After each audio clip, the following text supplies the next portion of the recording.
Welcome back to Cash and Sass, the podcast where we ditch the shame, talk real numbers, and build bold, bankable wealth without sacrificing who we are.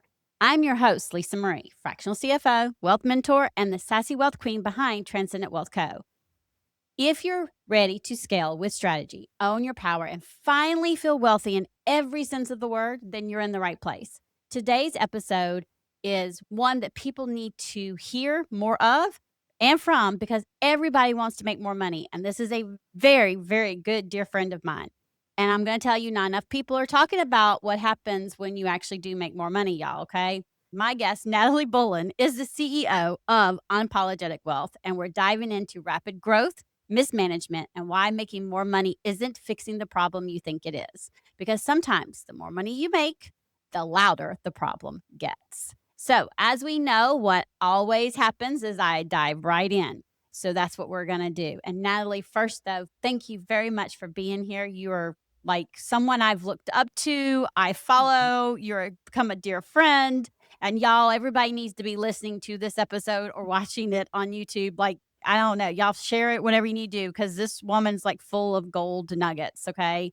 You've said money is everywhere. And I want to know, what does that mean in real life for so many, especially when it comes to entrepreneurs, and why so many of them feel like they're constantly chasing it? That's a great question. Money really is everywhere, especially if you are in the United States where it's getting printed every day. And I think often we let the way that our lived experience has been help us decide what our future will be. And so if money has been scarce in the past, we decide that money is scarce for everyone. But money is not scarce for everyone. If you go to any nice mall, I'm near Nashville, if I go to Green Hills Mall, if you're in New York and you go on Saks Fifth, there are people standing outside of the line for Gucci. There are people in Tiffany. There are people who are still buying $100,000, $500,000 cars. And I'm not saying overconsume to prove you have money. I'm saying there are still pockets of the economy that are spending right now. There will always be people willing to spend money to solve their problem. So if you can solve a problem, which every entrepreneur can solve a problem, that's why you're in business. We can all solve problems. So if you can solve a problem, you can print money. There's always someone who is willing. Right now, with the partial government shutdown and TSA being closed, there are people who are charging to wait in line at the airport. So if you do not want to my gosh, at the airport, there are people you can pay who will wait in the line until the point of TSA. But then how do you get that? That's like a whole nother conversation because I'm like, but then how do you get up there once it's your turn? I guess you just be on standby 30 minutes away, but at least you're waiting at home on your couch instead of waiting in a line at the airport.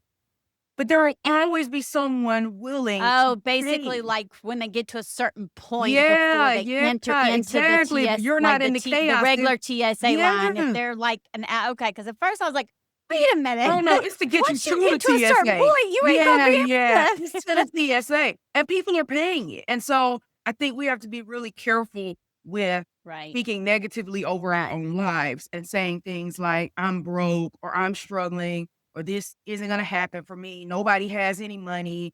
Everybody's run out of money. That may be true in a limited scenario in your life experience, but that doesn't mean that it will always be true for you.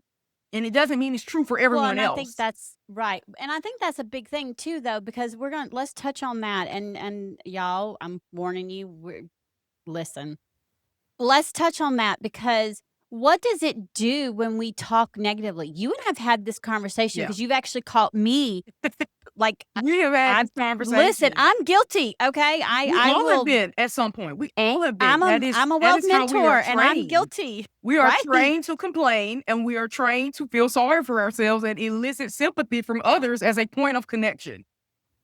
Oh, and society has trained us, especially as women. Yeah, to play small. That we're supposed to play small, and that we will always be broken. We won't mount up to the rest of society. And so I want us to talk about that because I think it's really important, especially for women and minorities, that we understand that the way we talk about ourselves, especially about money, matters. and it affects how we're going to make money, right? I mean, it's going to affect it. And I've had to catch myself again with that negative thinking and go, okay, or saying the negative things, it's going to affect that. Haven't you've noticed those things with the clients you work with, right? Yeah, all the time. I mean, we don't understand how powerful our subconscious minds are. We do not understand that they are listening all the time. And so if you start to create an environment where your brain believes you don't know how to sell, you don't know how to hold money, you don't know how to manage money, you don't know how to attract money, you don't like money, you don't trust money, money doesn't like you, money doesn't trust you, then that will be your reality. And I think as part of That. the powerlessness that is taught to women, Mhm. that it's easy for us to think, well, you know, I don't have that kind of power over my subconscious. My words don't matter that much. And so we say these things. I get on to people who call their children their broke best friends. I think that is outrageous. Why would you grow a child in your uterus for 9 months, risk your life in labor just to start insulting it off top, just soon as this baby come Okay, I out? have never I have never It's I have never actually you've quite never common. Or when women start OMG. promoting themselves, they'll say, "Prepare to be sick of me." And it's like, why would I be sick of seeing your face more? Why would I be sick of you promoting your business? Why would that be something negative? So, like these casual covenants that we make with lack, it's not intentional. It's so easy to slide into these euphemisms that literally mean something in That my are life is supposed to not be going well. cute, and I'm gonna be showing up all the time, so you're gonna get sick of me, but what you're doing is you're talking negatively about yourself. I've never called my children my broke best friends. I'm guilty of some other things, but I've never called them that. I think it's important because of the way we phrase things. Not only is that gonna affect the people we're around, but it's gonna affect us, right? Yeah. Especially us. And so one of the things that I'm curious, and I want my listeners to understand is what shifted for you when you stopped seeing money as scarce and stop talking about money as scarce? Because if we see money as scarce, Mhm. we're going to talk about it as scarce. That's true. I never saw money as scarce. My man believes in prosperity gospel. I grew up watching Creflo Dollar. Creflo Dollar is this real prominent black pastor in the 90s. He had his own private jet. He had cufflinks.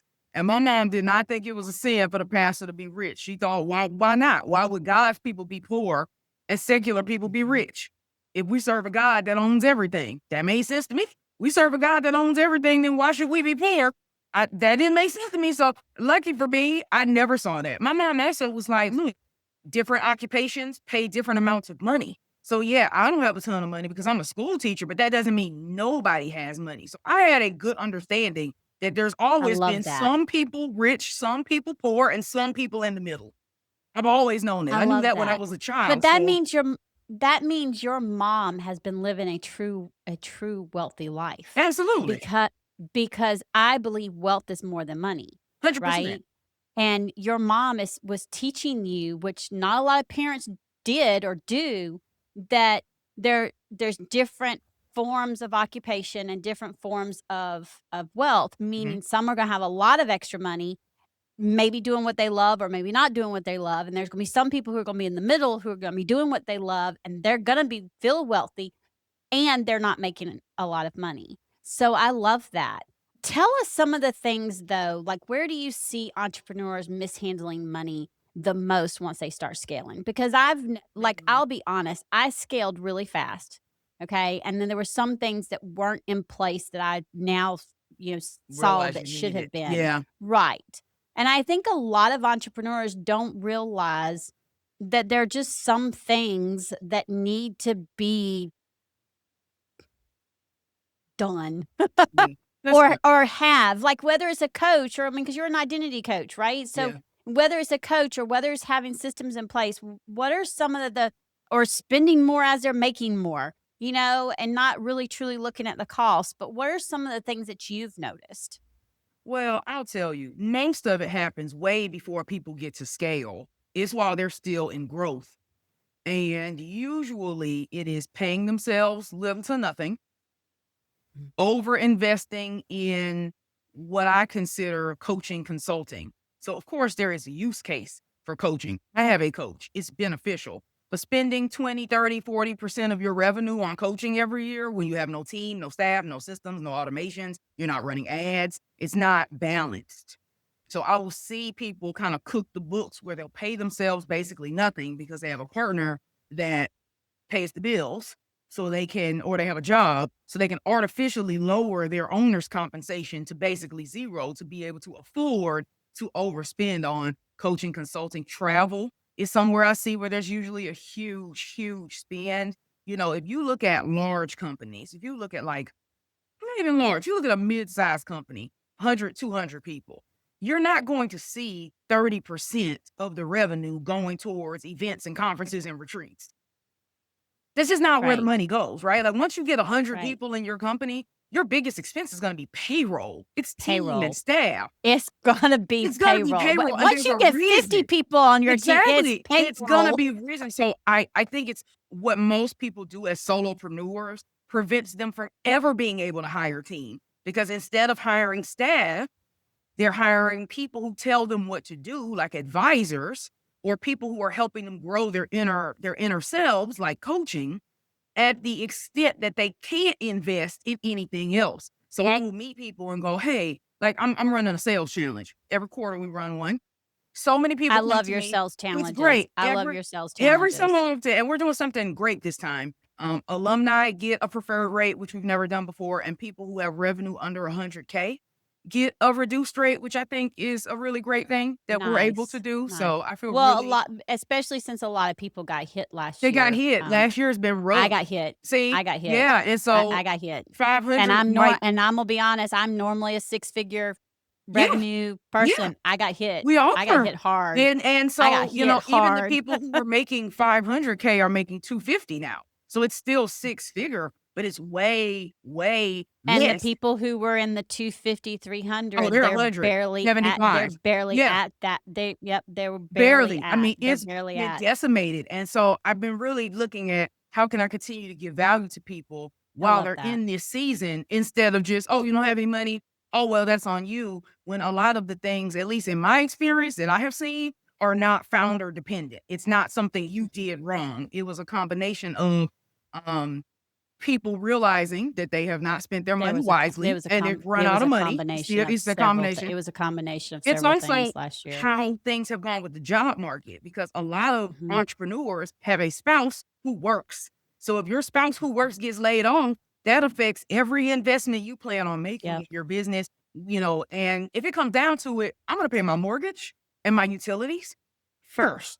Always. I'm going to make sure Right. you have food Right. to eat. Like I'm never going to spend money in my business that is going to cripple me on the person's side. Right. And I think a lot of people did that. And now they're like, okay, I finally got back on my feet. I'm going to wait. So people are still spending, but I believe they are way more prudent. I'm also finding that most people are only in one program right now, not Mhm. 4 or 5 or 6 or 7 like in previous years. So it used to be people would hire me. They already had a business coach. They were already in a mastermind. They were already going to 2 or 3 conferences this year. Now, when I get clients, I'm the only voice that they have. They are not hiring all these other people. So I think it's made marketing more challenging, which means, AKA, more money, right? You either got to figure it out on your own, which costs you your time, which is money. You got to hire somebody that's a pro, which costs you money, or you got to get paid traffic going, which costs money. And so I think Money. great things that have been coming out of the shift, people who have gotten their messaging together, people who finally got a break on their calendar. I can tell you when we were doing tons and tons of money, I had tons and tons of clients. My calendar was crazy. If I woke up sick one day, I was screwed because I had nowhere to move people to because I was booked back to back 5 days a week. But it does make your placement, where you put this money, even more important. And so that's what I see. I see people paying themselves nothing. How you spending too much. are allocating and planning. They're not allocating. They don't have a forecast, a budget, you know, deciding what they're going to spend and when. I see very, very little financial planning on the business side. People just get the money and they spend it. And that works to a degree when cash flow is strong. But when your cash flow is not strong, you have to have this laid out. And, you know, hopefully it's something that people will now start paying attention to, that I You know, hope I'm so, happier because that's one of the finances, things but that I mean, that's one of the things that I've talked to people about, and that's one of the things I do, and when people come to me and they're like, "Oh, I'm great, I've got it all," and I'm like, "Okay, awesome. Have you planned what's gonna happen when your cash flow is lower in certain months?" "Well, I don't know when it'll be lower." right. And "You haven't you forecasted? You haven't haven't forecast looked at the anything. trends? You haven't" and they're like, "Why would I Well, do that?" And I'm and like, I'll be honest, "Because" for most of the small businesses I know, forecasting wouldn't help them because they don't have any kind of sales system or process that is repeatable. So they don't the historical data doesn't tell the truth. It just tells you what fluke happened every month last year. You get what I'm saying? So like if I say, okay, let me pull your last 3 years of P&L so I can look at the trends and I look in all 3 years, their sales are low in October. I can ask you, what goes on in October? Seems like you have a dip every year in October. Most people can't tell you what activity they did. What was your sales activity in August "Oh, or see, I September? can." Most of them Right, can't tell you what it was. And so you can forecast for them to have another low October. But if they can't tell you why October was low, there's no, you see what I'm saying? Like I find that forecasting is difficult for companies that don't have any kind of recurring revenue. They don't right. have a locked in sales system. They don't run any kind of campaigns. We have campaigns that are scheduled on a certain cadence. We have a quarterly sales challenge. We've only missed one quarter, so we've run it 5 times, right? So, like, we know we're gonna have a pop at the end of March for the one that starts in April, at the end of June for the one that starts in July, at the end of September for the one that starts in October, and the entire month of December because people are like on that new year, new me to start in January. So we know at minimum when our pops are going to be. But a lot of folks And then just those wake up pops actually will lead to other, that will lead to other um things. But if you don't to have a other cadence, things, right? right, But if it's March and you don't know what you're going to sell the rest of the year or when, how could you forecast? So right. I run into that issue with people. It's not that they're not willing; it's that their marketing and sales system They don't have are a so system in chaotic place. that, frankly, it's a guess every month how much money they're going to make. For people like that, I actually tend to just go with historical and reduce it by 20% because they don't know and I don't.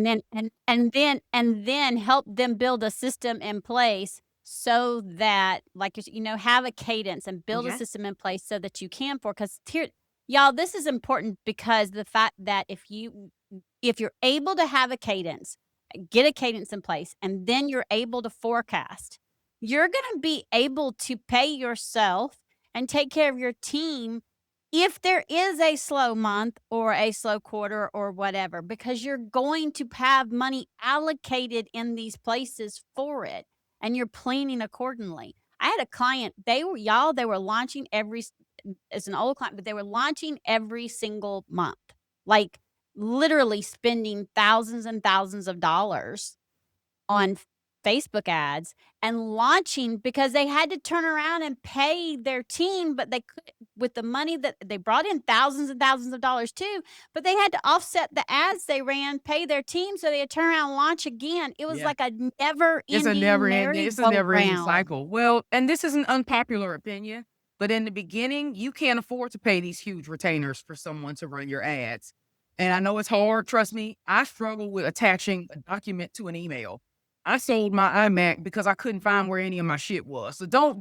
I can't I look, I'm the I'm gonna be worst. I can't do Canva to save my Oh life, no, I okay? would never try that. You don't Yeah, I I could never. can, but I it'll take can't. me, I'm like, glad you can. ever. I can't.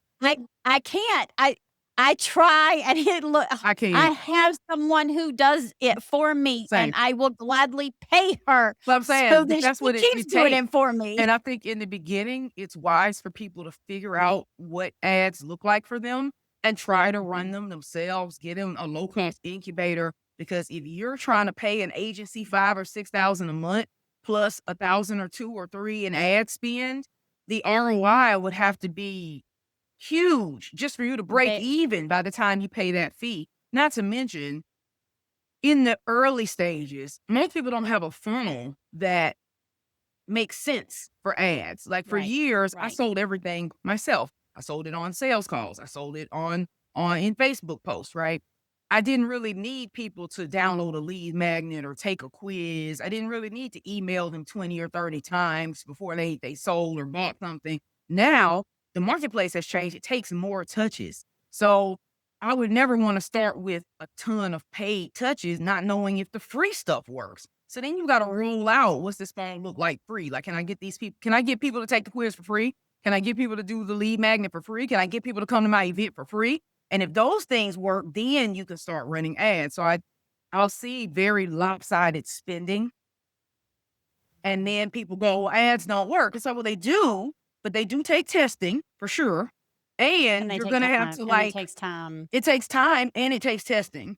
And if you don't have the money, it's like gambling, not in that you lose money, but in that a lot of people quit before they get their money back. Right. So you got to be able to stay in it long enough to get an ROI. And that could be weeks. That could be months.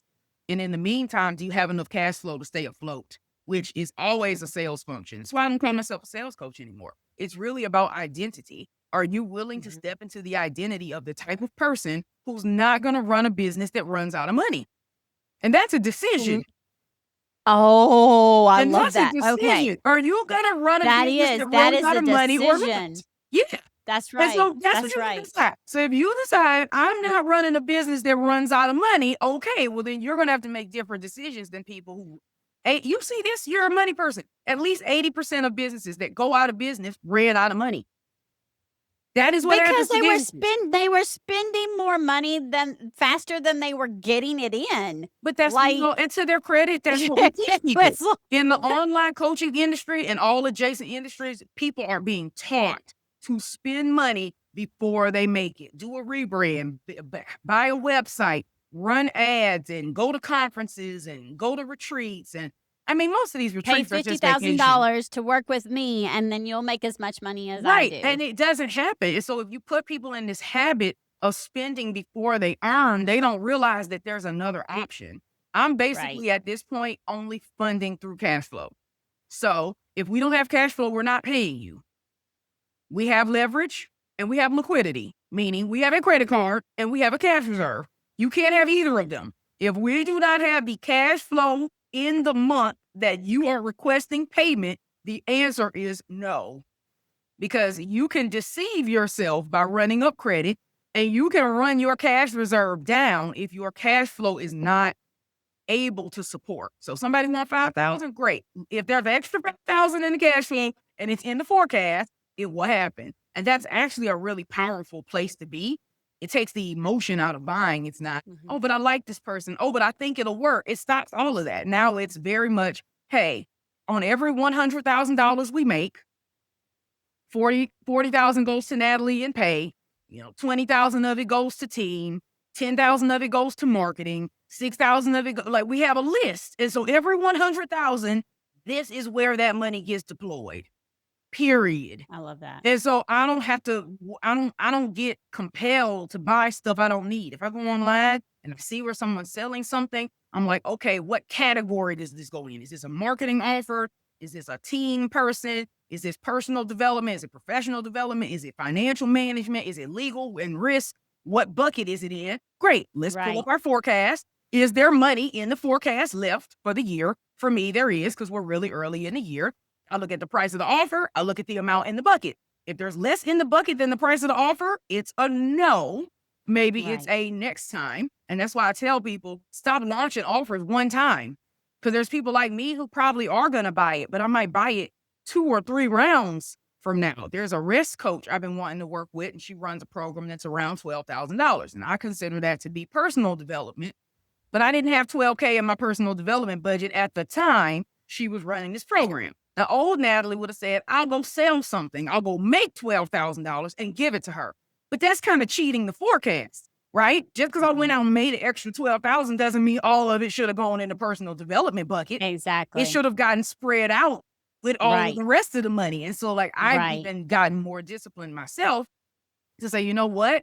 How about, and if my budget, let's say my budget's $6,000 and it's never going to be enough for this program that's $12,000, right? I can say, okay, Natalie, for the next year, I'm willing to put an extra $500 a month into my personal development budget. So next year it is $12,000 and I can buy what I want. But I think between not being taught these things, I think between that and the fear that most people have around money and perceiving themselves to be bad at managing money, that's why people overspend. That having that much money makes them nervous. People have $100,000 launches and they spend it all in 2 weeks because they think no matter what I do with that money, it's better than sitting in my account. It's better than me trusting myself with it. So I think between those things and the deep, deep revenue dip that most people are in, this is why we're seeing these kind of outsourced behaviors. People want a win so badly that they will buy things that maybe don't create an ROI for their company, but make them feel better in the moment. That's what you got to be careful about. Well, and you know, I've been honest with everybody about like she and I hope I'm saying this. I agree with making sure that you're not overspending and having the buckets. Like I talk buckets like all the time, and I love the way you have that. I also know that sometimes we have, as businesses, we may have to touch a line of credit or we may have to touch the credit card. And I know Natalie understands this. And that is, y'all, I've never shied away from this. Maybe a lot of money mentors, wealth mentors, and many people may say, why are you saying that? Because people need to understand I'm human and no offense, but shit happens. Yeah. And in 2024, how my business stayed in business, the end of 2024 and some of 2025 was my line of credit. That is how it stayed in business when I got hit. It was choosing to stay in business that way or go to corporate. And I have said I am not going back to corporate. And I mean it. It's not for So everybody. you have to.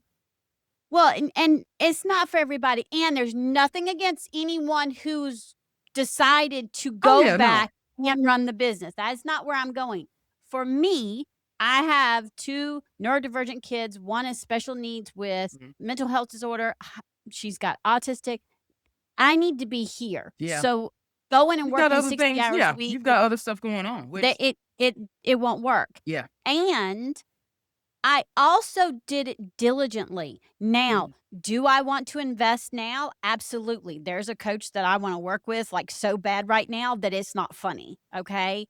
Not funny. She's going to help with the membership thing. Am I investing right now? No. And I actually and that's why very run the numbers. If you've run I had the a numbers, conversation that with makes her sense. about it. And I think that's where people made their mistake. People spent their lines of credit and credit cards on wants. So now they have needs and their stuff is maxed out. Right. And I spend it on needs and I want to work with this coach. And I know there'll be an ROI. Now, what we've done is we've made a plan, okay? Because I'm also in the middle of buying a house.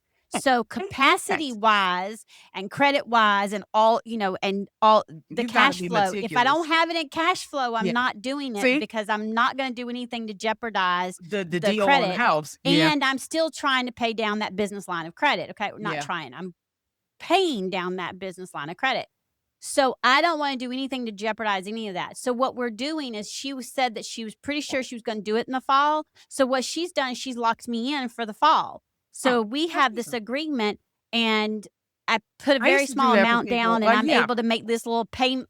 What I did is she says, I'm going to make it to where you can make multiple payments just across as you can. As my cash flow, because I'm serious. She knows I'm serious. Yep. And I'm not going to give you $1,000 to hold a spot if I need that cash flow right now because I need to make sure everything else is taken care of. And I'm not going to put it on a credit card, even if it's a business credit card, when I am in the middle of buying a house. Yeah. Right? There's things that you have to look at. And I agree with you, Natalie, that people don't take the time to have a money date with themselves and look at it and just be honest with yourself about what's going on with your money and business and personal. But they haven't been taught to. You know, most people were raised by parents who never talked about money. And that's because they were raised by parents who never talked about money. Exactly. And so, like, I feel like people just fall into their habit. If you're going to stay in business, you will have to change your habit. You cannot. You have to make a decision to decide. Right. You have it goes back.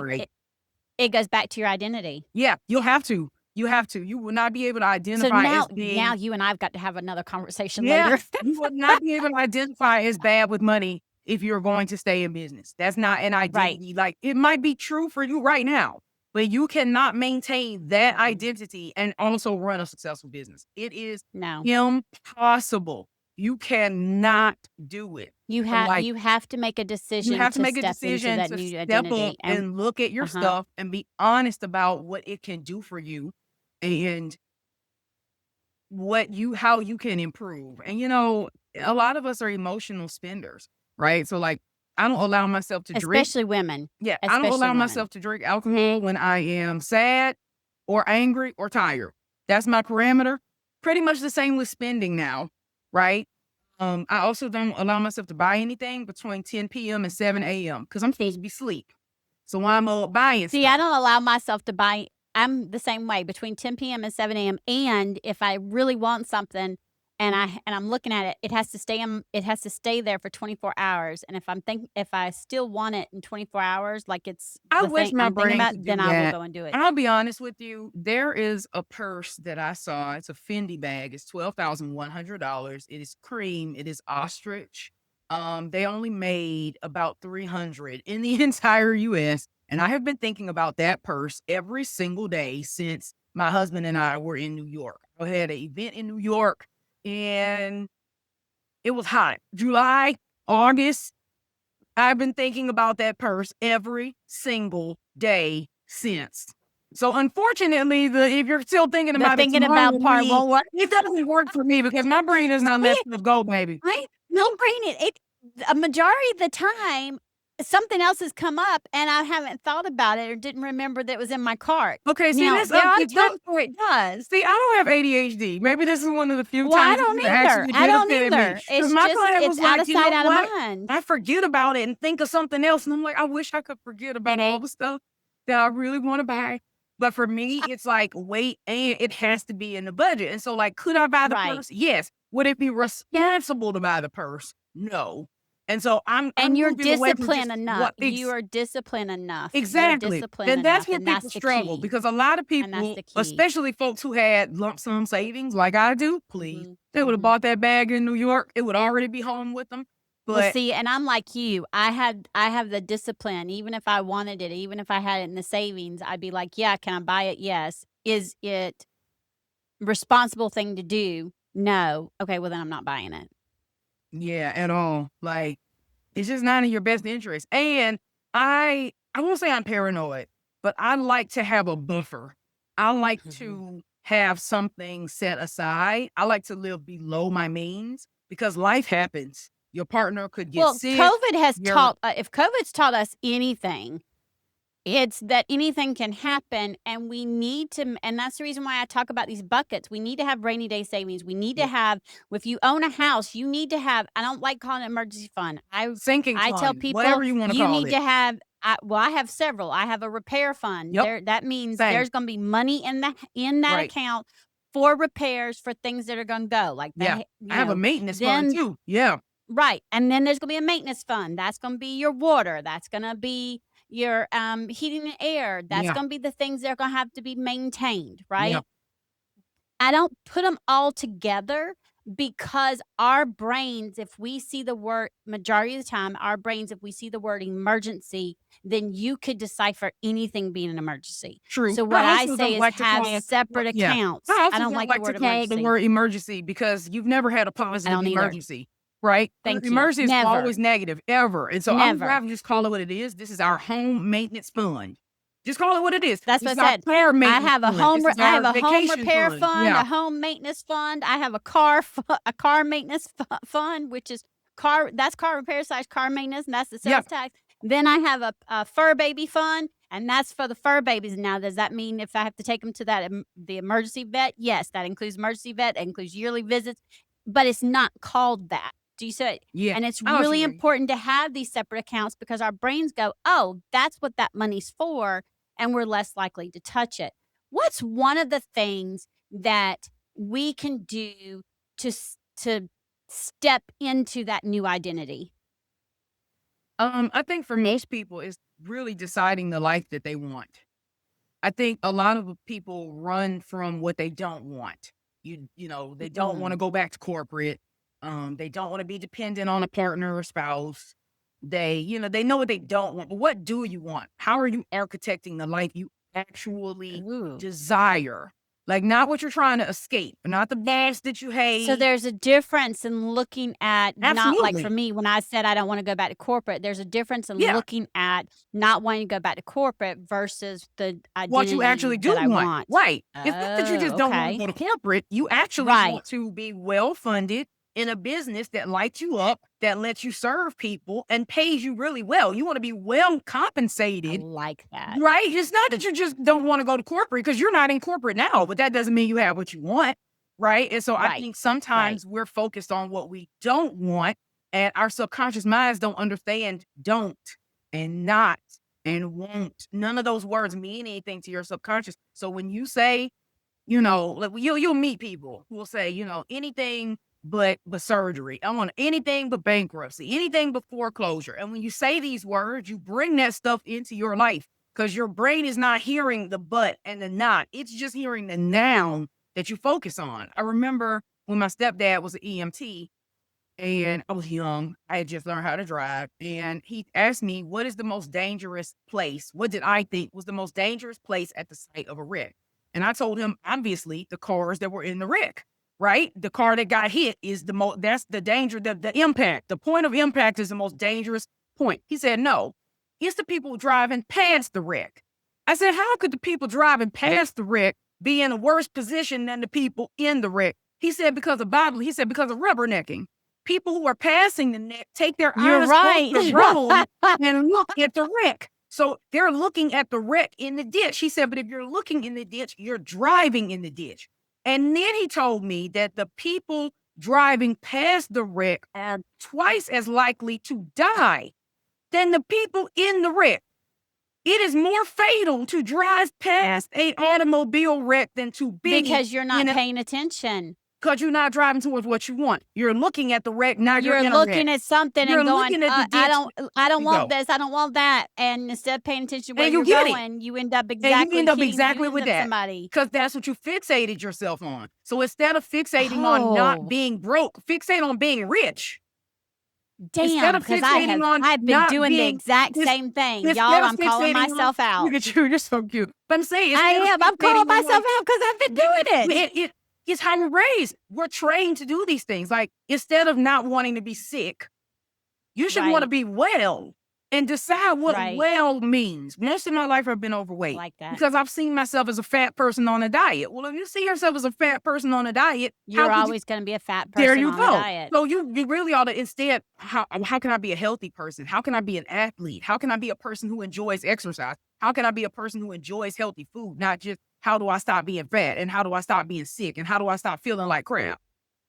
Well, and that works too because of the fact that when I was overweight, obesity runs in my family. And I always saw, well, everybody is obese in my family. I'm always going to be obese in my family. I'm going to be obese too. I'm never going to have the energy to do this. I'm going to have limitations. We make all these decisions and we go, this is just how it is. Everyone in my family is big, so I'm going to be big. And that's just okay.